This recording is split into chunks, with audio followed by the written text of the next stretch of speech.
warahmatullahi wabarakatuh. Apa kabar anak ustazah? Semoga selalu dalam keadaan sehat walafiat. Amin ya rabbal alamin. Alhamdulillah, hari ini kita bertemu kembali di pembelajaran bahasa Indonesia yaitu tentang teks pidato persuasif. Ada di bab 2 yaitu tentang teks pidato persuasif. Oke, sebelum kita memasuki pembelajaran kita, lebih baiknya kita berdoa dulu. Bismillahirrahmanirrahim. Rabbi zidni ilman warzuqni fahman wa alifni bis-solihin. Amin ya rabbal alamin. Oke, dengan pembacaan doa tadi semoga ananda semua bisa diberikan kelancaran, diberikan kemudahan untuk menuntut ilmu nantinya. Amin ya rabbal alamin.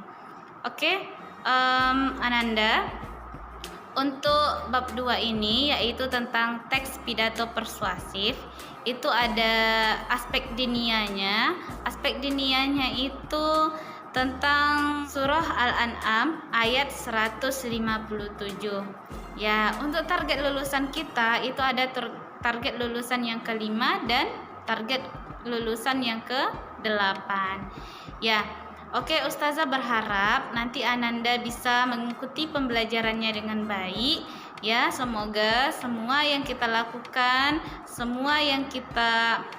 lakukan ketika pembelajaran ini berjalan dengan lancar. Amin ya rabbal alamin. Oke, kita masuk saja ke pembelajaran hari ini yaitu tentang teks pidato persuasif. Selamat belajar. Bab 2 yaitu tentang menyampaikan pidato persuasif. Oke, kita masuk ya. Pidato. Apa sih pidato? Pidato merupakan kegiatan berbicara untuk menyampaikan suatu hal di depan umum. Pidato ini kegiatan berbicara di depan umum yang menyatakan gagasan, pikiran, pandangan, dan arahan atau pesan. Komunikasi yang terjadi adalah satu arah karena pendengar atau pembaca hanya bisa mendengar atau membaca saja pidato tersebut. Selanjutnya, hal yang disampaikan orator bisa berupa pendapat, gagasan, informasi, atau pesan-pesan tertentu. Apa itu orator? Orator itu adalah orang yang berpidato. Kita lanjut. Selanjutnya, pidato persuasif. Pidato persuasif merupakan pidato yang berusaha untuk membujuk secara halus atau mengajak pendengar dengan menyampaikan pendapat, gagasan, dan alasan yang jelas, masuk akal, dan dapat dipertanggungjawabkan kebenarannya. Pidato itu merupakan pengungkapan pikiran dalam bentuk kata-kata yang ditujukan kepada orang banyak. Pembawa pidato tidak diwajibkan mengarahkan penonton untuk memahami sungguh-sungguh masalah yang disampaikan. Pidato biasanya tidak ditindaklanjuti dengan tanya jawab. Kita lanjut ya. Pidato persuasif itu merupakan bagian dari eksposisi. Kenapa dia merupakan bagian dari eksposisi? Eksposisi itu untuk meyakinkan pembaca atau pendengar dengan menyajikan argumen dari sudut pandang. Selanjutnya kita masuk ke pidato akan menarik apabila sang pemberi pidatonya itu mampu menyampaikan isi pidato dengan yang pertama, vokal yang jelas dan lantang. Jadi ananda, ketika ananda nanti berpidato di depan orang, jadi harus ada dulu vokal yang jelas dan lantang. Harus jelas vokalnya. A, I, U, E, O. Itu untuk vokal. Selanjutnya, intonasi yang tepat. Harus ada intonasinya, nadanya, temponya beserta jedanya. Selanjutnya, memainkan ekspresi. Ya, ini ya yang diperlukan, harus ada ekspresinya, kontak mata dengan orang. Jadi nanti harus ada kontak matanya beserta gesturnya. Ya. Ya, selanjutnya cara memersuasi. Apa sih cara memersuasi itu?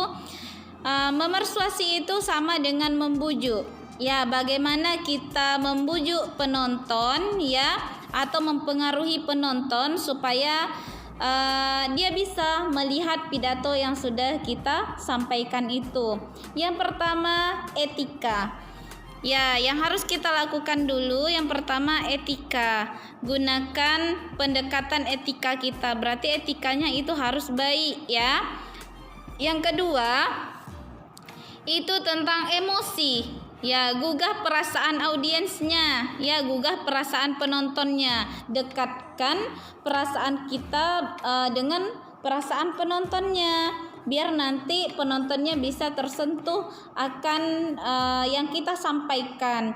Ya, yang selanjutnya logika. Berarti kalau kita berpidato, logikanya itu harus masuk akal. Ya, buat yang masuk akal supaya nanti ketika penonton yang mendengar kita itu bisa bersemangat ya, bisa bersemangat, dan nanti yang dilihatnya, yang didengarnya itu bisa masuk ke dalam akal pikirannya. Ya, yang selanjutnya ini struktur isi pidato persuasif. Ya, struktur isi pidato persuasif ini ada 3. Ya, ada juga yang bilang 5. Nah, ini dulu ya. Yang pertama ada pernyataan posisi. Yang kedua, tahap argumen. Yang ketiga, penguatan pernyataan posisi. Ya, pidato persuasif ini termasuk ke dalam teks eksposisi. Kenapa? Karena dimulai dengan suatu pendahuluan pernyataan posisi yang memberikan pendapat atau sudut pandang pengarang. Bagian berikutnya memiliki serangkaian argumen logis yang meyakinkan audiens mengapa posisi itu diambil. Yang selanjutnya simpulan. Ya, simpulan itu sama dengan penguatan tadi, penguatan pernyataan posisi. Menyimpulkan apa pandangan dari pengarang tersebut. Nah, ada juga teks pidato persuasif ini disusun oleh beberapa unsur. Ya, strukturnya ada 5. Yang pertama pembuka, sama juga ya sebenarnya dengan pernyataan posisi tadi. Pengenalan isu atau masalahnya ya. Selanjutnya argumen-argumennya ini sama ya, tahap argumen. Yang keempat penguatan berupa ajakan. Berarti nanti setelah argumen itu kita mengajak kembali. Sebenarnya sama juga. Yang kelima baru penutup, yaitu tentang simpulan. Ya, ini ya yang paling mudah, ada 3. Pernyataan posisi, tahap argumen, dan penguatan pernyataan posisi. Ya, oke ya, itu untuk pembelajaran kita hari ini. Bagi anak-anak ustazah yang belum mengerti dengan teks pidato persuasif ini, silahkan nanti disampaikan kepada ustazah ya.